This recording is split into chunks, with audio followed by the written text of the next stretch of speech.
Hi, I'm Tracy Leslie, the Senior Pastor at Trinity United Methodist. Throughout this Holy Week each day, I'm going to be sharing a short vlog, a passage, a section of the Passion of Jesus according to the Gospel of John, and a brief reflection and a song. I should add that this Friday, Good Friday, at 6 p.m., we'll be having a Zoom. That will be an opportunity for us to worship together, to hear the entirety of John's telling of Jesus' passion. That'll be at 6 o'clock, along with some music and some prayer.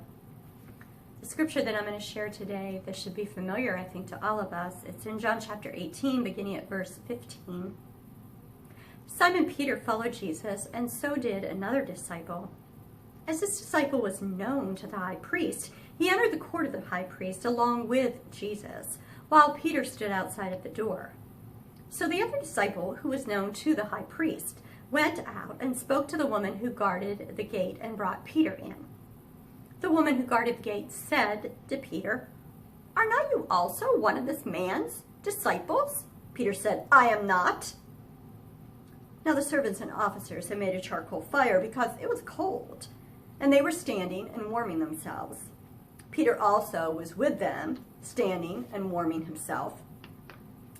Then, skipping down to verse 25, now Simon Peter was standing and warming himself. They said to him, "Are not you also one of his disciples?" He denied it and said, "I am not." One of the servants of the high priest, a kinsman of the man whose ear Peter had cut off, asked, "Did I not see you in the garden with him?" Peter again denied it, and at once the cock crowed. Growing up, I had one brother and have a sister. My brother was 13 years older than me. My sister is 7 years older than me. When we were young, we would fight a lot. So my parents didn't go away and leave us home by ourselves very often, but sometimes they had to. And on this particular occasion, I think that I was probably about 8 years old.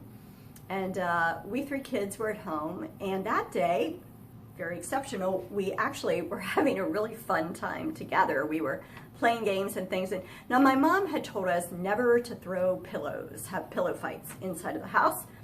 She had some little glass knickknacks and things around, and she didn't want anything to get broken, understandably. But, you know, my parents were gone, so we got into this big pillow fight, and we were really having a blast. I mean, we were wailing on each other with those pillows. And I think it was my brother that had thrown a pillow at me in the dining room. And, you know, I was tiny. I was a kid. I mean, I'm not that big now.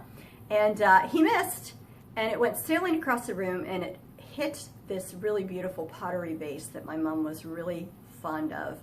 And it tipped over. I mean, we both kind of like gasped when we saw it, and then it hit the top of the buffet. And it didn't like shatter, but the handle cracked off of it. So my brother, he found some glue. My parents were still gone. He found some glue. He glued the handle back on. He really actually did a very good job. My brother was an artist, so he did good work. But unlucky for us, my mom was a really fastidious person. She dusted the furniture every single week. And so it was only a matter of a few days before she was dusting, and she picked that vase up by its handle and realized that the handle had been glued back on. She could tell when she looked at it. And of course, we got into trouble. You know, she gave us a big lecture. This was the reason why we weren't supposed to throw pillows in the house, and, you know, all that.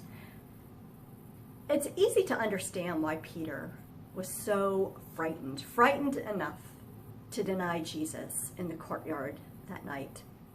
I mean, we all have built within us this self-preservation.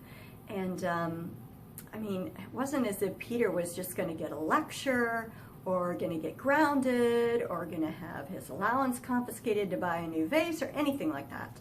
I mean, he knew what was happening to Jesus at that moment.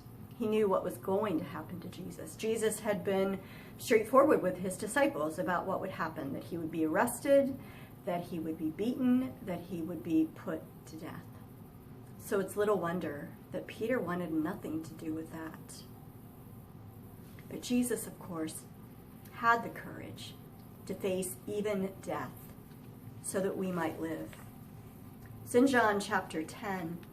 that Jesus talks about himself as a good shepherd who is willing to make any sacrifice for the sheep. In verse 17, he says, "For this reason the Father loves me, because I lay down my life in order to take it up again. No one takes it from me, but I lay it down of my own accord. I have power to lay it down, and I have power to take it up again." As human creatures, we are often about self-preservation, but Jesus' only concern was our life. The Lenten hymn that I'm sharing today is "Near the Cross."